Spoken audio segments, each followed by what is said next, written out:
Man, Messenger bugs a lot. Hey! Hi! My name is Francis John Solentino now.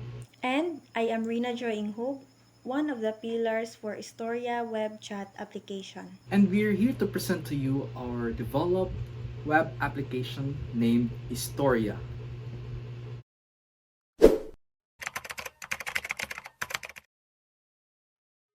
So, welcome sa aming munting web chat called Istorya.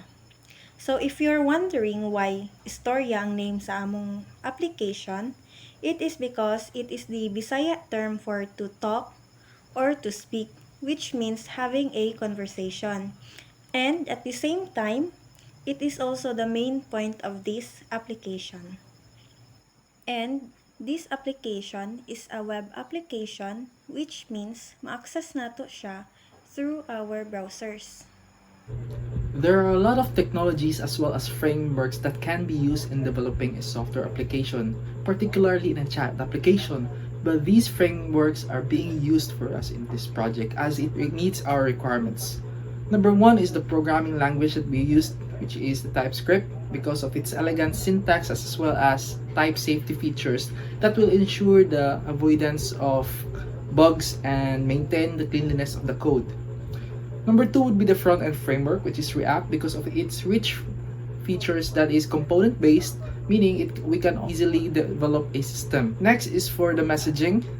What we used is this backend as a service or infrastructure, which named is getstream.io. There are a lot of features that we utilize to make a chat application work, as well as it's already embedded with Socket.io or the Socket API. Next, for the backend framework, we have Express. These can be run into a runtime environment, which is Node.js. Particularly, this is just a framework for Node.js. And lastly, for the animations, you can see later in our demo, which we had this top loading bar as well as the loading. So these animations came from the animation library named Framer Motion. So these are the frameworks are being used to fully develop our application, which named Istorya. For the architecture, what architecture that we use is the integrated architecture because of its monolithic approach, meaning that if we're going to integrate another feature for our application, it would take up a lot of effort just to integrate that kind of feature. So with this architecture, the monolithic approach, since most monolithic systems out there are composed only with client and server communications, therefore this architecture best suits our web application. Now, when we talk about integrated architecture, it is only composed of three main components: the view, model, and the controller. Now, the view comes from the UI, and then the controller, which is the API or the server, and then the model with it, which is the database model. So that is what our application is structured about. In our application, we use object-oriented, functional, and declarative programming paradigm. So why object-oriented man? So in the first example sa among code snippet is naay kaning objects nga gi-instantiate and then naa sabtay makita nga mga attributes. And then sa functional is that natay makita nga mga functions nga gi-create and then ginatawag lang siya sa other parts sa code if atong i-use ang ilang behavior. And then sa declarative programming is that mas focus siya on how to achieve the desired outcome. Instead, di siya parehas sa imperative nga mas focus siya on how to perform a task. And then, isa po sa advantage niya is mas readable and concise ang imong code. And then sa guard clause, is mo ni siya katong mga if sa atong code. For example, if ang user is mag-change sa name sa group chat, nada yung message mo tatak. And then if mag-delete sub, napoy kaning mga messages nga about sa na-delete na ang message.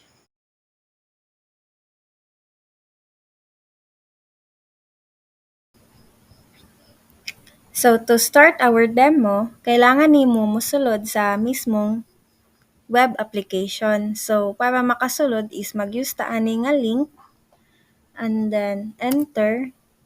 So pag enter nimo is mo ni siya ang una mo gawa sa imo screen. So if wala pa kay account, so you need to create an account. Then i-fill up nimo ang mga required nga information nga gipangayo. For example, Rina Inghog, and then username Rina. And then kaning avatar image is pwede ra ka ni magkuha sa internet, but then ang iyang file extension is kaning dapat naka PNG or GPG. So ako lang ni i-copy and then paste. So mag-create the password. Then i-confirm. And then sign up. Okay, so nakasulod na siya. So mo niya ang itsura if naka-login na ka. Before ko mo start o demo sa chat application is ipakita sa nako ang sa login na part. So una is mo log out sa ako. And then mobalik ta dito sa kani nga part which is na naman ko'y account nga nahimo. Dinhinan ko sa username o password mo fill. So i-fill na ko to kung username nga gihimo gaina and then ang password.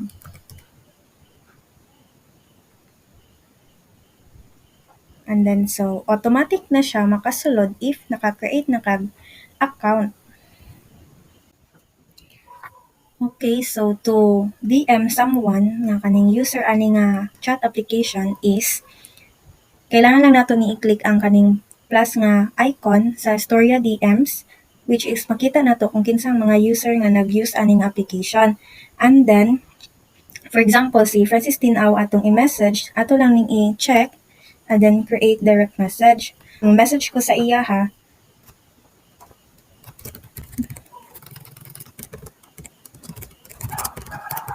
start na ko demo. And then so kana, by the way, ang sa chat application is maka-react ka which is for example, atong reactan og heart. So kana, and then capable pud siya nga maka-delete og message. For example, so naay mo tatak na message nga this message was deleted if na-delete na nimo. And then maka-send siya og picture.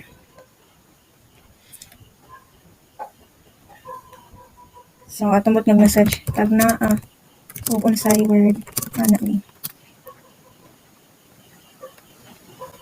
So by the way, ang kaning isa ka message dyan is pwede ni nato siya mahimo ang thread. So kibali, kani din hina part is nag-reply si Francis. So atong tan-aw na siyang reply. So mo ni reply, hala unsa man ni? And then atong replyan, oh, naay hidden word ana. Ay mali. So pwede nato siya ma-exit ang thread if dili na ta gusto mo reply ato nga message.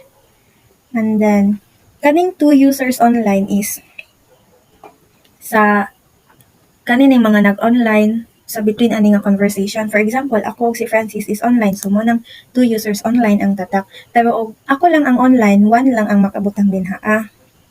So para maka-create sab ta og GC or group chat is atong i-click ning plus nga button and then maka-create ta og kaning group chat name. For example, try ra ni.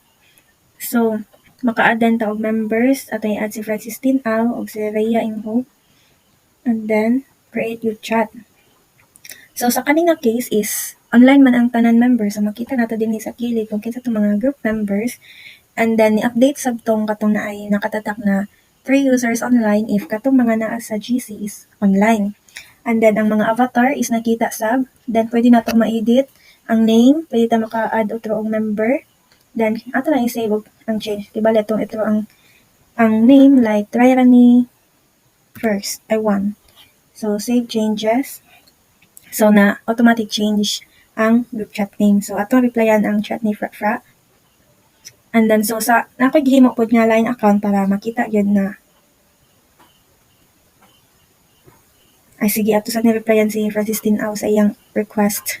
So ato ko nang i-add si kaning test nga account. So mga hinimo lang nina mga account gay na guys ha. So ito i-add si test. Then save changes. So na-add na siya but dili siya online, so wala na green ang iyang sa avatar na part, and then sa 3 users online is tulo lang gyapon, wala siya ni 4. So ako sabi kaya na-add na nako. And then kato ko yung gay na nga nakagihimo isa ka account is i-try nato. And then kani nitatak sa iyang screen ang atong hinimo nga group chat. So mo try tag chat dito, and then mag-message ta para makita gyud nato kung ni response ba gyud ni nga chat app. So daghan kasi dito. Ano wala kan na. So ana guys, so mo reflect ni sa katong akong gigamit diin nga account. Ayan.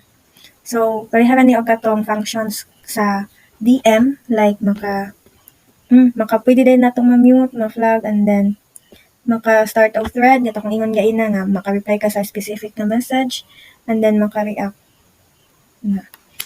So, maka-send og mga files, pwede videos, pwede pictures, so pictures lang sa ataka, wala ko mga videos na nandang. Kani? Tanaan na sa ata. So, mana siya guys. And then, kato din atong avatar gaina is makita nato dinhi sa kilid nga part. And then dinhi katong mga list sa atong mga ka-chats, dinhi mga list sa atong mga group chats. So maura to ang sa group chat guys, then pwede sabta maka-search og user nga pwede nato i-chat. For example, i-search nako si Rhea. Ana, so na inigawas nga mga katong Rhea ang name, so pwede nato i-click and then message nato. Hi Rhea. So kana atong i-open to akong hinimong account. And then nigawas din hinitatak ang katong message. So online silang duha. So mo nang nakita nga 2 users online. Now, if you look closely on the top left side of the screen, there would be a push notification in the tab for us to be aware that there is a incoming messages from a person. So in a minute now, there you go, if you can see it. So as you can see, there is a lot of numbers here indicating that there is a new messages coming from a user. Alright, so that demo from Reynano is pretty, descriptive, informative. But anyways, let's get ahead on the code breakdown on how everything works, from sending a group message, direct message, can search, and etc. So I will make this quick lang for us to determine how I did the logic, and as well as utilizing different libraries from this getstream.io. So first is we have here our components, which is the create channel. So for us to create a channel, we utilize this component. So this is the main function, which is a create channel. So we have two indicators for this: the type of the channel, whether if it's it's a direct message or a group chat. So I extracted the type here so that I could identify what kind of group message will I create. So and then of course, for us to create a chat is we require a chat name as well as the selected users. So I define here a hook or a variable named channel name, and then its hook or function to set the channel name, as well as the selected users. And then this is the function for creating a channel, right? So first is we're going to identify what type of channel we're going to create, as what I've said, whether if it's a direct message or a group chat, and then followed by the channel name, the name of the channel name, and then its members or the selected users. Then after that, for us to save it is we're going to call the .watch method from the client from Stream.io. And then after creating all this necessary information is that we're going to reset the input set channel name, as well as set is creating to make it false, and then set selected users to an empty string.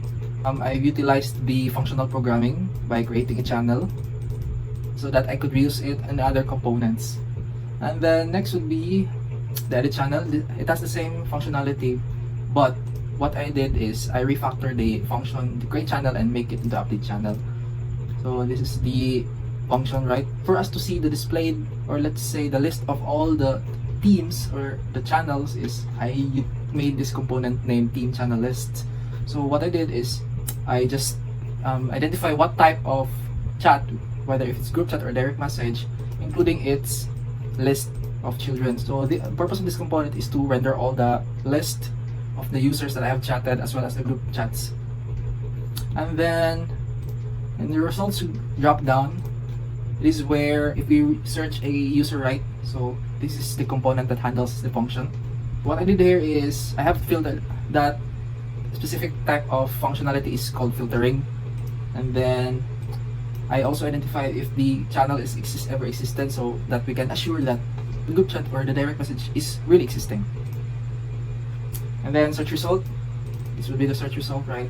So this channel inner here serves as the messaging of the channel of the group chat. So there, as you can see, there are 240 line of codes. So this here is the main component for the chat window for us to make inputs, send messages, as well as send photos, videos, emojis, GIFs or GIFs, whatever you call it. So as you can hear, we have a context provider for a GIF. So what this does is that if this GIF state is triggered, meaning the context provider will know if the GIF state is triggered, so that all those GIFs that are being sent is or will be displayed. And then the window, team channel header, you may see from Rena's demonstration, you will see there the group name as well as the number of online users, and then the message list, all those lists that are breakdown, and then the message input where we can type, right? Then as well as the thread component. So these components are already built in from the library, from the getstream.io. So I can tell you guys that it is pretty developed by the developers of Getstream, so I recommend to use it, guys. So I guess that's all for the code breakdown, and I hope you enjoyed the demonstration as well as our chat application made by me and Rena. Thank you so much for listening, and see you a little bit.